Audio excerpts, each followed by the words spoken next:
Good morning everyone and welcome to the course of Computer Networks for third year 6th semester. I am Neha Sharma, Assistant Professor at Department of Electronics and Communication Engineering at Engineering College Jhalawad. So let's get started.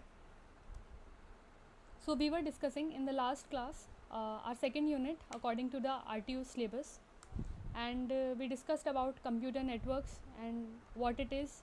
We took one example, the performance criteria, the type of connections, one assignment and one sort of homework I have given to find the network topology examples and in real life where this topology has been used and which topology has what advantage. That thing has been discussed in the last class. In today's class, we'll discuss about the network categories. So basically network categories, there are 4 types depending upon the type of the devices connected to each other. So in first one is your PAN, personal area network. It's basically it is up to your 30 feet of distance, and basically your personal devices like your cell phone, your mouse, your printer, Bluetooth headphones, etc. These are connected to your PC, or one PC is connected to another PC. Basically, its area is very small. So these categories are basically depend upon the area. Depending upon the area, it has been classified. So this is your PAN, personal area network. Then we have LAN, local area network. LAN you can understood like suppose there is a lab in your college. So suppose this is the computer lab of your electronics department, this is the computer lab of your CS department, this one is of mechanical department, and they all are connected with each other. Okay, so these are basically LANs which connects all of your PCs with each other, and its area is quite large. And then we have this MAN, metropolitan area network. This is like it covers a geographical area. For example, if I say all of the colleges of Jhalawad, all of the colleges of Jhalawad, they are connected to each other, the servers are connected to each other using this MAN network, metropolitan area network. And this WAN, wide area network, is basically the cluster of these LANs. Okay, so WAN can be taken, wide area network can be taken like of one company situated in say Noida, and another company situated in say Bangalore. So their communication is through this WAN, wide area network. So as I told, depending upon the area, these network categories are defined. Moving on to the next is internet. So internet, this definition of internet I have taken from internet itself, from Wikipedia. So the internet is the global system of interconnected computer networks that uses the internet protocol suite TCP IP to communicate between networks and devices. The internet carries a vast range of information resources and services such as interlinked hypertext documents and application of the World Wide Web, www, electronic mail, telephony, and file sharing. So all the world that we know with each other and the source of communication is through this internet, which is basically an interconnection of your different computer networks.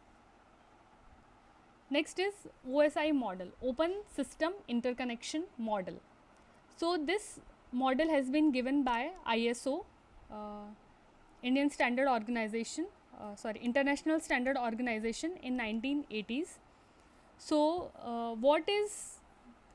why actually this OSI model is required is, suppose you have 2 PCs, okay.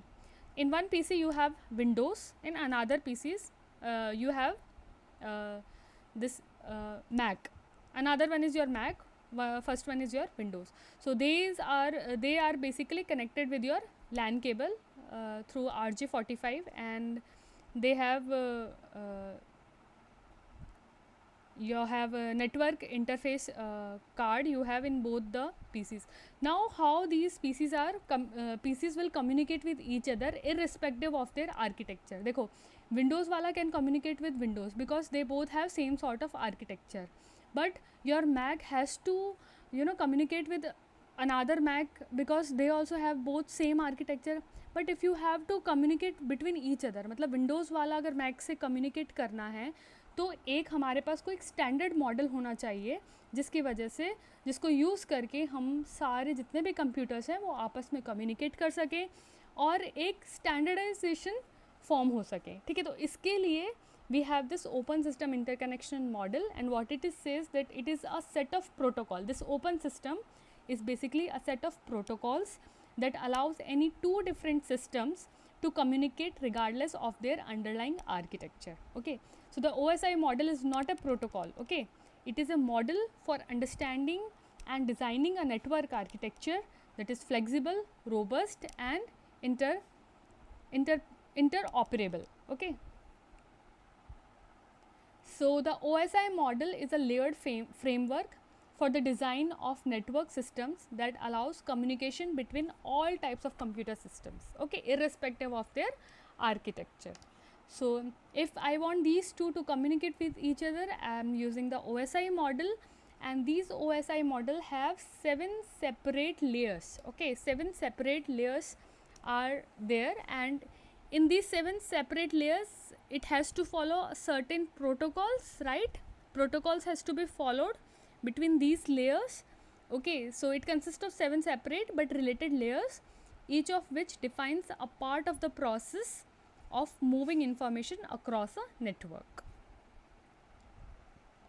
So what are the different layers and what are its functioning, we'll understand in this slide.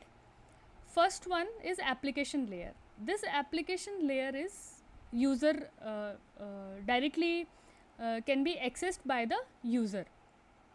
जो हम finally जैसे हमने Chrome देखा है, we have a Chrome or you have Safari in your iOS systems. Okay, so or otherwise you have Mozilla. Okay, तो ये सब क्या है, final application है जो directly we can see and we can use. So this first one is your application. So it is responsible for providing services to the user. So next is presentation layer. So I'm going from top to bottom. Okay, presentation layer. It is responsible for translation, compression and encryption. Session layer.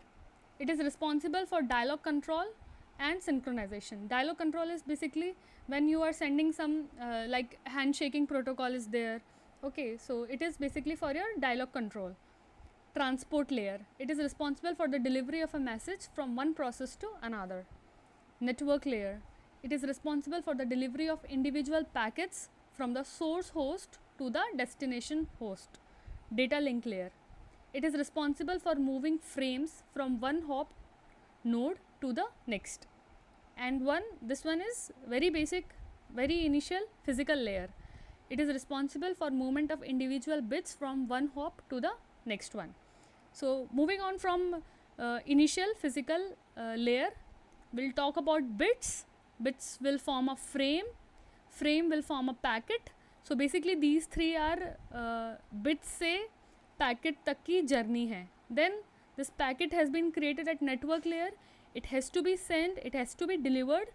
इसका responsibility transport layer के पास है. Then before sending a message, there should be a communication. There should be a dialogue control and synchronization between the other host जिसको भी आप message send कर रहे हैं, जिसको भी जो individual bits है physical layer से ये session layer पे दूसरे host पे जाने से पहले a dialogue is required. So it has to be taken care by your session layer. Next is translation, compression and encryption. Of course, for the security purpose, this layer is very important. And then finally it is given to the user at the user end in the form of application layer. So in this unit we'll be discussing a lot about this application layer. Alright, so moving on to the next is your application layer. So it provides user interfaces and support for services such as electronic mail, remote file access and transfer, shared database management, and other types of distributed information services. The application layer enables the user to access the network. So in this form we know our application layer like this Chrome, Mozilla. It is for basically for your file transfer. For browsing के लिए हम use करते हैं इनको, और Safari as in case of your iOS.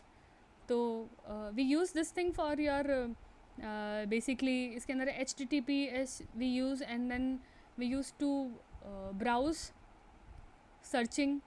Okay, next is for your web surfing like Skype, Outlook, your web serving. Okay, HTTPS is used here. And then emailing like we use Gmail, we use Yahoo Mail, etc. Various emailing websites are there. So these are various network applications that we know.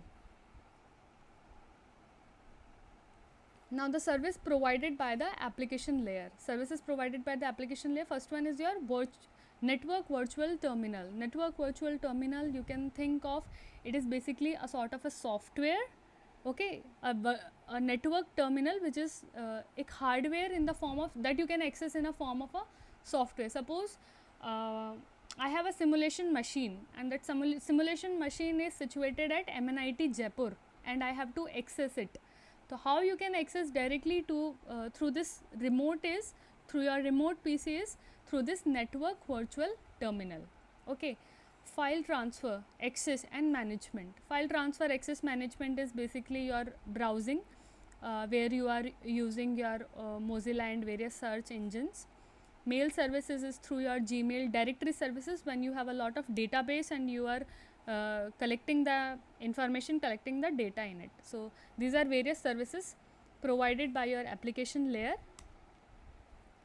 Next is principles of network applications. Principles of network applications. There are 5 principles to it, and these principles we shall be discussing in your next class. Thank you.